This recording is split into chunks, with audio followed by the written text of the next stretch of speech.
Hi, I'm Karen. We're here at Montevilla Sewing Center, and today we're talking about the Pfaff Ambition 620. In this video, I'm going to give you an overview of the machine. To start with, over here we have where you plug in your power, where you plug in your foot pedal, and up here we have where you turn on your machine. Over here we have the hand wheel. Now up here we have a nice big handle to lift your machine, and then the top cover comes up and you have your stitch chart up here. Over here we have where you wind your bobbin. Here's where you cut your thread after you're done winding your bobbin. Here's the spool pin for your spool of thread. Over here are thread guides.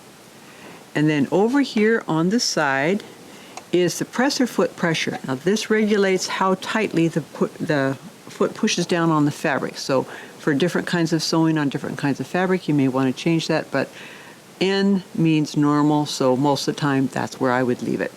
Over here we have the thread cutter, so when you're done sewing you can cut your thread that way.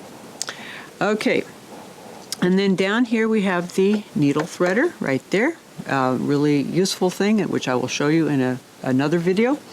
Back here we have the buttonhole lever right there, and you would use that when making buttonholes. Now back here we have a wonderful feature which is pretty much a Pfaff exclusive.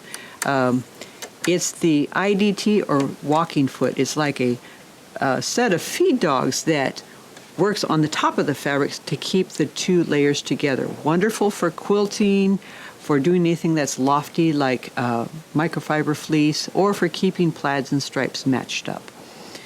Okay, and then here we have the accessory tray. Now the accessory tray has a front compartment and a back compartment, so plenty of room to store your accessories. And then this comes off and gives you a free arm, which is great for sewing jeans or anything that you need to sew kind of in the round. In the back here, which you can't see, but there is a switch back here to lower your feed dogs when you're doing like free motion quilting or something like that. This slides right back on here.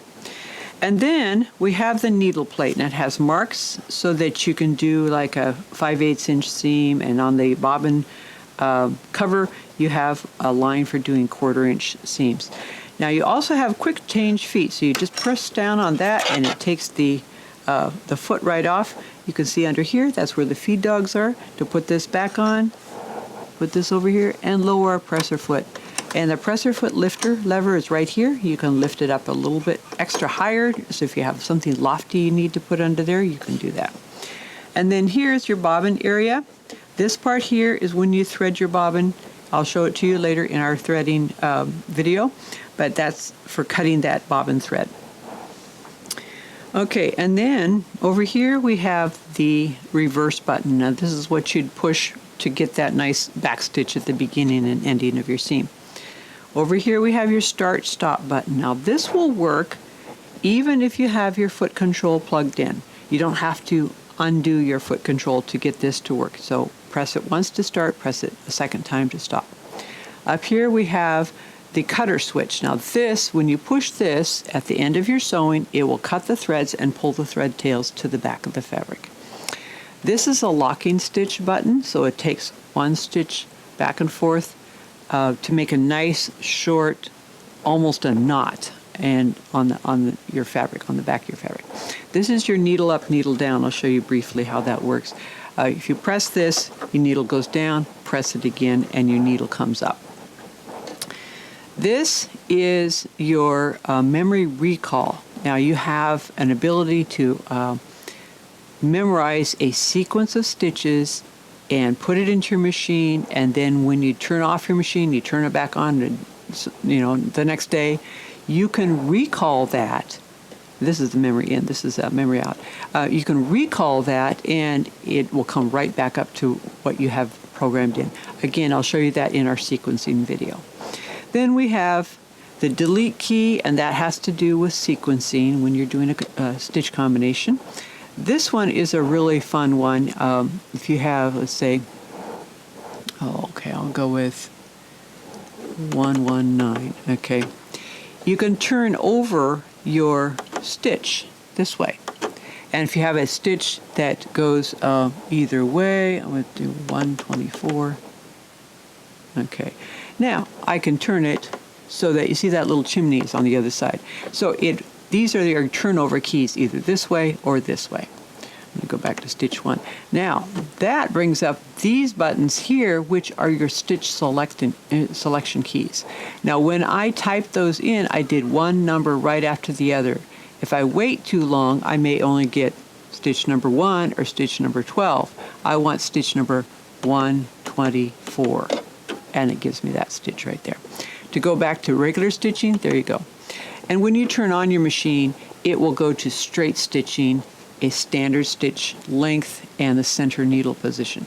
So these buttons up here are for if you have a sequence of stitches and you want to move the cursor from one character to another, say like to correct a misspell or to add a stitch in.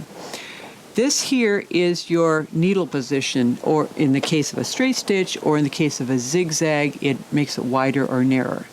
This is your stitch length, and this is a standard stitch length, but if I wanted it longer stitch length, like I want the feed dogs to take a larger bite into the fabric or smaller, I could change that with these here. Now this is an interesting key here. This is your alternate button, which works with your satin stitches. So for instance, if you wanted this button to be, here I'll choose 87, okay. If I wanted to lengthen this, I could do that, but see how it kind of stretches it out? So what I could do is go alternate, and now I can make the same stitch look longer, but keep the same stitch density, like this, for instance, here. Okay. Go back to stitch 1. Okay, now I means information. So if I push I, that tells me what foot to use for that particular stitch, whether or not to use that walking foot, the IDT at the back. So if that little thing at the top does not appear, that means don't use that IDT, disengage it. And right now it's engaged. And then this tells us the tension on the thread, which can be changed in settings, and I'll get into how to do that later on. So either you have that on or off, and when you first turn on your machine, you don't have that information, so you can just push I right away, and there you've got it. This little wheel here has to do with navigating through things on the screen. So for instance, if I wanted to get over here into settings, I could go back one, and there I'm in settings. Now these buttons here, see those little arrows, this whole navigating through these tabs here works kind of like in a circle. So instead of tabbing all the way over to settings, I could just go settings this way. Okay. So the OK means if I make a change here, or if it gives me a little question mark, do you want to do this, yes or no, push OK. That's what I could do that right there.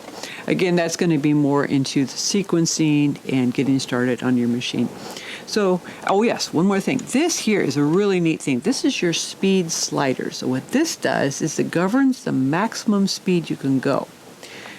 When you press on the foot pedal, you can go faster or slower, but if you want to limit how fast you're going, say for instance you're doing something very intricate like a applique, a real small applique, and you don't want to go too fast, you can slow this down. And that'll make sure you don't zoom ahead. This is a really useful feature to have when you're free motion quilting also. So that's the overview on this machine, the Ambition 620. I hope you've enjoyed this video. If it's been helpful, give us a thumbs up. And if you have comments or questions, you can leave those in the area down below. We have lots of other videos on our Montevilla Sewing YouTube channel, so stay tuned. Thanks for watching. Bye.